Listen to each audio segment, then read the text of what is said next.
Hello friends, Radhe Radhe, Shri शिवाय नमस्तुभ्यम।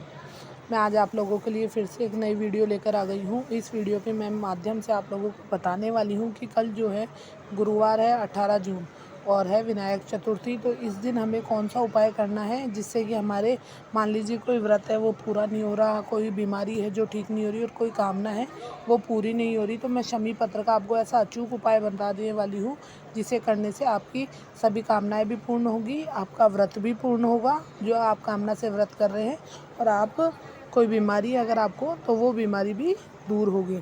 तो चलिए शुरू करते हैं वीडियो। तो जो शमी पत्र है, आपको क्या करना है, शमी पत्र लेना है।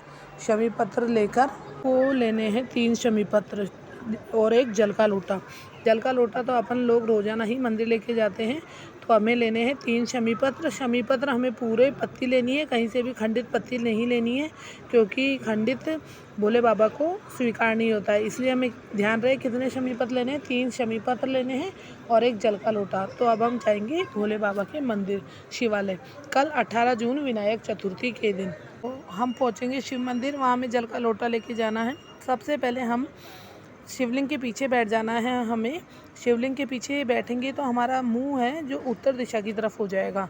तो हमें जो हम जल का पात्र लेके गए हैं, एक शमी पत्र, तो हमें उस जल के पात्र के अंदर डालना है, और जो दूसरा शमी पत्र है वो हमें शिवलिंग को छुआकर और अशोक सुंदरी के स्थान पर चढ़ाना है, और जो तीसरा शमी पत्र है वो हमें शिवलिंग को छुआकर और गणेश जी वाले स्थान पर चढ़ाना है।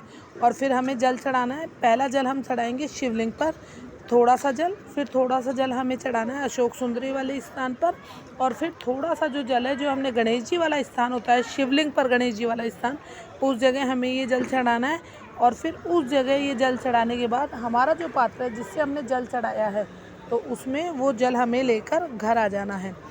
और जो भी है हमारी मनोकामना सीधे हाथ में हमें लेकर, जो जल हम घर लेकर आए हैं सीधे हाथ में हमें उसे लेना है, और श्री शिवाय नमस्तुभ्यम या ओम नमः शिवाय या नमः शिवाय का नाम लेकर और उस जल को हमें पी लेना है। प्रदीप मिश्रा जी ने कथा में बताया था कि ऐसा करने से हमारी ऐसी कोई कामना नहीं है जो पूरी नहीं होगी, व्रत का आपको पूर्ण फल मिलेगा।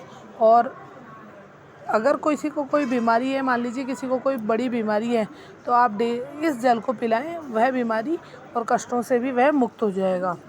तो अब मैं लास्ट में आप लोगों को बताने वाली हूँ कि कल 18 जून के दिन आप ये शमी पत्र का आसान सा 3 शमी पत्र का जो आसान सा उपाय मैंने आप लोगों को बताया है वो ज़रूर करें, जिससे कि आपके घर में मान लीजिए कोई कामना है, ये मौका हमें बार बार नहीं मिलता, अगर इस बार मिला है तो हमें ये काम ज़रूर करना चाहिए, जिससे हमारी जो रुकी हुई कामना है वो पूरी हो।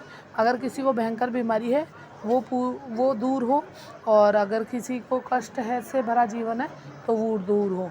और अगर मान लीजिए आपके घर में कोई बच्चा जिद्दी है, तो जो जल का लोटा हम लेकर आए हैं और आपने मान लीजिए शहद का लेपन कराया शिवलिंग पे, तो उस शहद को ही उस जल के लोटे में डालकर उस बच्चे को पिलाना है।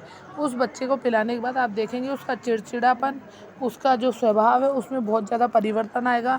वह स्वभाव आप खुद नोट करेंगे कि उसके स्वभाव में पूर्णतः परिवर्तन आया है। तो आप ये वाला उपाय भी कल के दिन कर सकते हैं। तो ये मैंने 2 उपाय बताए हैं आप लोग को, 3 शमी पत्र का और शमी पत्र वाले जल के लोटे में शहद का उपाय करके। आप ये उपाय करके अपनी कामना पूरी कर सकते हैं, कष्टों से दूर हो सकते हैं। और अगर कोई बच्चा जो चिड़चिड़ा है, जिद्दी है, गलत आचरण में चला गया है, उसके लिए भी मैंने ये उपाय बताए हैं। तो ये दोनों उपाय आप कल ज़रूर करें। तो फिर मिलते हैं कल आपसे नेक्स्ट वीडियो में। तो आप मेरे चैनल को लाइक, शेयर और सब्सक्राइब ज़रूर करें, और मेरे चैनल पे एक प्यारा सा कमेंट नमः शिवाय, ओम नमः शिवाय, श्री शिवाय नमस्तुभ्यम ज़रूर लिखें। जय श्री राधे, राधे राधे।